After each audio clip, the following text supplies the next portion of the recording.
Welcome back two point. कैसे हैं आप लोग? खैरियत हैं? उम्मीद है खैरियत से होंगे। अल्लाह आपको अपनी अमान में रखे। दोस्तों, इस टाइम मैं बात करूंगा ईरान की और अमेरिका की सिचुएशन की। ईरान और अमेरिका की जो सिचुएशन है ना, वो सिचुएशन बहुत ख़राब हो गई है। ईरान की नहीं, अमेरिका की। जी हाँ, क्योंकि आज ईरान ने यह भी ऐलान कर दिया कि अब वो 5,000 के नहीं बल्कि 1 टन के से कम के मिसाइल नहीं मारेगा। अब मैं आपको बताऊं कि ये उसने ऐलान क्यों किया। ये अब उनका तीसरा मरहला है जिसमें अमेरिका और इसराइल घबराए हुए हैं, पूरी तरह घबराए हुए हैं। मगर ईरान जो है ना, वो अपना गेम पूरा डाल रहा है। ईरान अपना गेम पूरा डाल रहा है। इसने इतना तबाह कर दिया है, इसराइल को इतना तबाह कर दिया है। हाँ, मैं दूसरी बात भी साथ में कहूँगा, ईरान में भी काफ़ी तबाही हुई है। इसमें कोई शक नहीं है कि ईरान में तबाही नहीं हुई। ईरान में भी काफ़ी तबाही हुई है। लेकिन दोस्त, ईरान बहुत छोटा मुल्क है इनके मुकाबले में। ये 2 बहुत बड़े मुल्क हैं। इसराइल छोटा है रकबे में, लेकिन बहुत ताकतवर है और बहुत टेक्नोलॉजी है। और अमेरिका के पास बेइंतहा पैसा, दौलत, टेक्नोलॉजी, सपोर्ट, सब कुछ है। उसके बावजूद ईरान ने इतनी पिटाई कर दी। ये हैरत अंगेज बात है। अच्छा, 1 टन का क्यों कहा उसने? इसलिए कहा कि इनका जो दिफाई सिस्टम है ना, जिसके ऊपर ये नाज करते थे, जो अरबों का है, अरबों रुपयों का है, यानी लाखों डॉलरों का है, मिलियंस डॉलरों का है, उसको वो उसका एक स्टॉक होता है ना। जैसे एक मिसाइल चलता है तो यहाँ से फिर 6-8 मिसाइल निकलते हैं और उस एक मिसाइल को रोक के गिरा देते हैं, उसको बस ख़त्म कर देते हैं। डिफेंस सिस्टम है ये। वो इनके पास तकरीबन ख़त्म हो गया है। अच्छा, अब जो है इन लोगों ने क्या किया है कि 2-3 दिन से रोक दिया है। वो कोई देखते हैं ना, कोई ऐसी जगह जा रहा है मिसाइल जहाँ पर बहुत बड़ी कोई बिल्डिंग या इनका कोई सिस्टम कोई तबाह हो जाएगा, जहाँ इनको बहुत नुकसान होगा, वहाँ के लिए यूज़ कर रहे हैं। और मिडिल ईस्ट में तो अब ये बहुत ही कम यूज़ कर रहे हैं, क्योंकि इनके पास तादाद बहुत कम रह गई है। अब मसला आ जाता है कि जब वो मिसाइल चलेंगे 1 टन वाले, तो इनको रोकने पड़ेंगे। अब जब इनको रोकने पड़ेंगे तो इनके मिसाइल ज़ाया होंगे, इनका डिफेंस सिस्टम ज़ाया होगा और बहुत जल्द ख़त्म हो जाएगा। मेरे ख्याल 2-4 दिन का और है, 2-3 दिन का और है इनके पास जो स्टॉक है ना, 2-3 दिन का और है। अब ट्रंप साहब जो है ना, वो प्यूटन ने ट्रंप को कॉल किया और पूछा कैसे हो, यानी आप बात समझ रहे हैं, कैसे हो। हालांकि प्यूटन ईरान के पीछे खड़ा हुआ है, लेकिन उसने सूखे मुँह से फ़ोन किया और पूछा कैसे। तो ट्रंप ने कहा कि मेरे प्यूटन का कॉल आया, बहुत अच्छा, मेरी बात, जैसे वो शोबादियाँ करता है, ये हुई और ऐसा हुआ और वैसा हुआ। असल में तो मैंने ये जंग जो है ना, ये अपने दामाद और अपने दोस्त के कहने पर शुरू की थी। लो, जब इंसान इतने बड़े मुल्क का प्रेसिडेंट, इतनी रिस्पॉन्सिबल सीट हो ना आपके पास, तो आप ये नहीं कह सकते, ये वर्ड्स भी आप यूज़ नहीं कर सकते, क्योंकि डिसीजन आपका है। प्रेसिडेंट आप हो, आपका दामाद नहीं है। और फिर एक इनके दोस्त हैं जॉर्ज कुस्टन, मेरे ख्याल अगर मैं सही नाम ले रहा हूँ तो जॉर्ज कुस्टन। वो जॉर्ज कुस्टन जो है वो भी, हालांकि उनका कोई ओहदा नहीं है, उनका कोई ओहदा नहीं है, वो किसी वक्त में एंकर हुआ करते थे किसी टीवी पे। तो वो कहते हैं कि उसने मुझे बताया था कि ईरान हमला करने वाला है, तो मैंने इसलिए ईरान पे हमला कर दिया। यानी ये कोई छोटे से मुल्क का, कांगो का जो है ना सदर भी ये बात नहीं करेगा।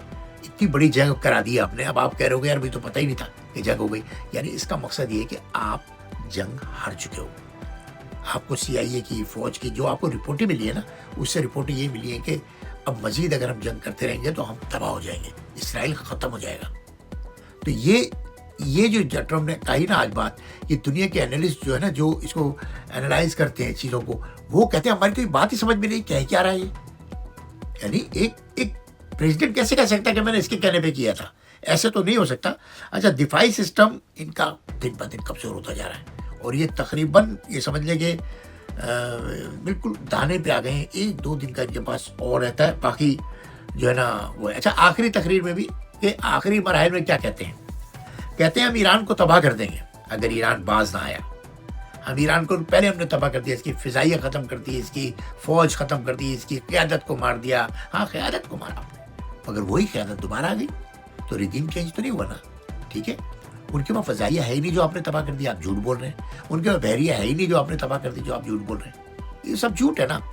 और उन्होंने कहा कि अब मौत आग एक कहर बन के ईरान पे गिरेगी और ईरान को तबाह बर्बाद कर देगी। ईरान कभी अपना स्ट्रक्चर दोबारा नहीं खड़ा कर सकता इस दुनिया में, यानी ईरान को बिल्कुल निस्तो नाबूद कर दिया जाएगा। अब इसका क्या मकसद बनता है इसका? ये इतने बड़े प्रेसिडेंट साहब ये एक बात कह रहे हैं तो कुछ समझ में नहीं आ रही कि क्या कह रहे हैं। मकसद इसका तो एक ही मकसद बनता है, बड़ा पटाखा जो जापान ने चलाया वो पटाखा वहाँ चला देंगे वो।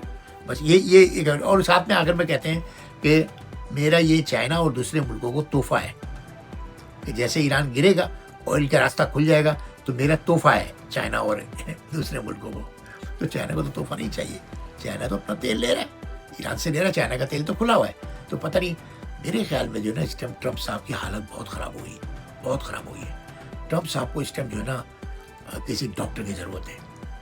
اور میں سمجھتا ہوں کہ جو ذمہ دار لوگ ہیں نا ٹرمپ کے بعد کے, مثلا ان کے وائس پریزیڈنٹ اور یہ دفاعی منسٹر اور جتنے بھی لوگ ہیں نا, یہ تو پکے جنگ کے حق میں کہ آخر تک جنگ کرو, کیونکہ ان کو عہدے اسی لیے ملے. ان لوگوں کو جتنی ٹرمپ گروپ ہے نا, ان کو عہدے اسی لیے دیا گیا ہے, پریزیڈنٹ اسی لیے بنایا گیا ہے کہ آپ تباہی مچائیں گے. اس تباہی میں ہم اپنا گریڈ اسرائیل بنائیں گے. اصل میں پورا امریکہ جو ہے نا یہ اسرائیل کے کنٹرول میں ہے, ان کے جو ریموٹ کنٹرول پر ہے. تو یہ سب ان کے لیے مہرے ہیں. یہ ویسے بھی بتا دوں, امریکن پریزیڈنٹ جو ہوتا ہے نا وہ ایک کٹ پتلی ہوتا ہے. وہ صرف ایکٹ کرتا ہے رپورٹوں پہ, جو رپورٹ اس کی ٹیبل پہ آتی ہے نا, اور جو بھی تھنک ٹینک کہتا ہے اس کے حساب سے اس کو چلنا پڑتا ہے.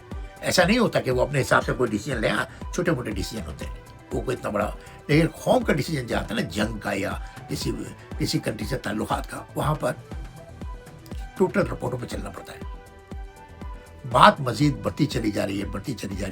میرے حساب سے ایران کا بہت نقصان ہوا ہے. اور جب ایران یہاں تک آ گیا ہے نا کہ بالکل اسرائیل کا صدر کی بات نہیں کر رہا میں, قوم کی بات کر رہا ہوں. یہودی بالکل پاؤں پہ گر گئے, سجدے پہ گر گئے ایران کے آگے کہ ہمیں معاف کر دو. اور امریکہ لڑنا نہیں چاہتا یہ جنگ مزید, کیونکہ اگر اس نے اپنی فوجیں وہاں اتار دی نا, پیدل فوجیں, تو پھر یہ افغانستان کی طرح 20 سال گر جائیں گے اس میں. ایران کا ایک بندہ لڑے گا.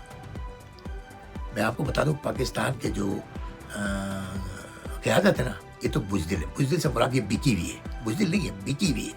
کر تو یہ بہت کچھ سکتی ہے, ہماری فوج بہت طاقتور ہے, بہت کچھ کر سکتی ہے, لیکن یہ غلط طرف سے کھیلے گی. یہ سعودی عرب کی طرف سے حملہ کرے گی ایران پر, نہ کہ ایران کی طرف سے حملہ کرے اسرائیل پر. اگر اس ٹائم ساری مسلمان قوتیں ایک ہو جائے دوستوں, یہ مسئلہ ہمیشہ کے لیے دفن ہو جائے. مگر کیا کریں کہ کچھ بکے ہوئے ہیں, کچھ لٹے ہوئے ہیں, کچھ مجبور ہیں, کچھ لالچ میں ہیں, کچھ سو رہے ہیں. ورنہ مڈل ایسٹ کا ایران کے ساتھ کھڑا ہونا بنتا ہے. کیا شیعہ سنی کی باتیں کرتے ہو یار, پہلے مسلمان تو ہو جاؤ. مسلمان ہوگے تو شیعہ سنی ہوگے نا. اور انہوں نے تو ثابت کر دیا کہ واقعی وہ حضرت علی کی طاقت رکھتے ہیں, وہ حضرت علی کے نقش قدم پہ چل رہے ہیں وہ لوگ. دیکھو ان کی قیادت ہنستے ہنستے جام شہادت دی گئی. اس کا بیٹا آ گیا, اس کو پکا پتہ ہے مجھے مار دیا جائے گا. وہ کسی بنکرز میں نہیں سو رہا, وہ اپنے گھر پہ سو رہا ہے ایسے باپ تھا. تو یہ ساری چیزیں اگر آپ نوٹ کرو نا, تو اس ٹائم مسلمانوں کو ایک ہونا بہت ضروری ہے. پاکستان میں عمران خان کو آزاد کرو تاکہ پاکستان کی پالیسی ٹھیک ہو, لوگ پاکستان سے طریقے سے بات کریں. جس طرح اب بات کریں نا, اس طرح بات نہ کریں. بہرحال آپ لوگوں کو روزہ مبارک ہو. شکریہ.